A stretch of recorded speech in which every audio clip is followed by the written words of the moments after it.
United States President Trump and new German Chancellor Friedrich Merz are meeting in Washington this week. It's the first time the two leaders are meeting face-to-face and the first official trip to the United States as Chancellor for Merz. Here with more details is Deutsche Welle correspondent Emily Leshner in Berlin.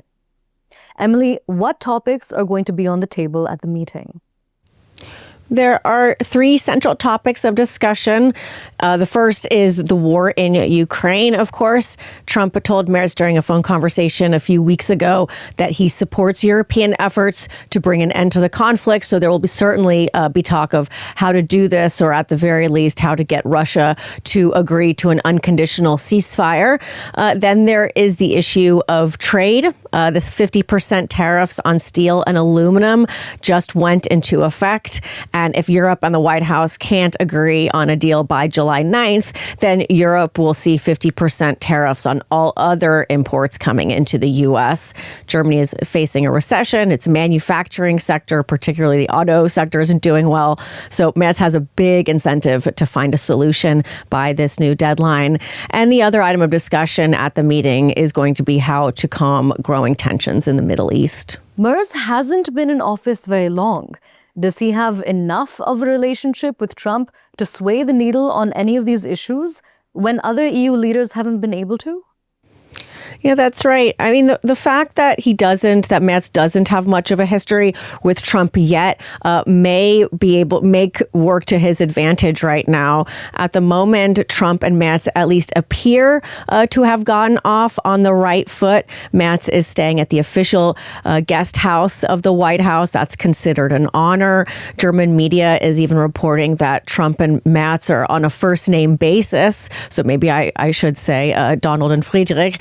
And that they've even swapped cell phone numbers. There will be a luncheon. There will be a press conference as well. So there's the optics right now are that they are getting along. And Merz has made foreign policy a major focus so far, and he seems to be positioning himself as an important broker between the White House and Europe, similar to what we have seen with French President Emmanuel Macron and Trump. But Merz and Trump don't always see eye to eye. Trump wants NATO members, for example, like Germany, to increase their financial contributions to 5% of their GDP to the organization. This is something that Merz insisted during his election campaign that Germany wouldn't do, even though now he seems to have come around to the idea through a proposal that's being drafted by NATO's head, Mark Rutte. So Trump might take this as a sign that Merz is willing to negotiate and come around to his side. That may help Merz in the future.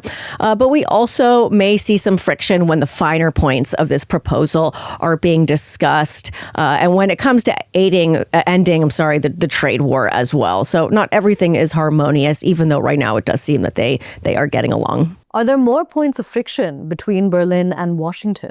There has been some tension, particularly between Berlin and some of the members of Trump's administration. For example, Trump's Vice President J.D. Vance, as well as his Secretary of State Marco Rubio, they criticized Germany for labeling one of its political parties, the AfD, or Alternative for Deutschland, as a right-wing extremist organization. And to that criticism, Merz responded by essentially saying that the White House shouldn't preoccupy itself with domestic German politics. Merz also scolded Vance for what he called overreach when Vance said that Europe was threatening democracy, though there certainly has been some tension between Berlin and Washington so far. All right, Emily, thank you so much for joining us and taking out the time to discuss this very important aspect of ties between the two nations with us.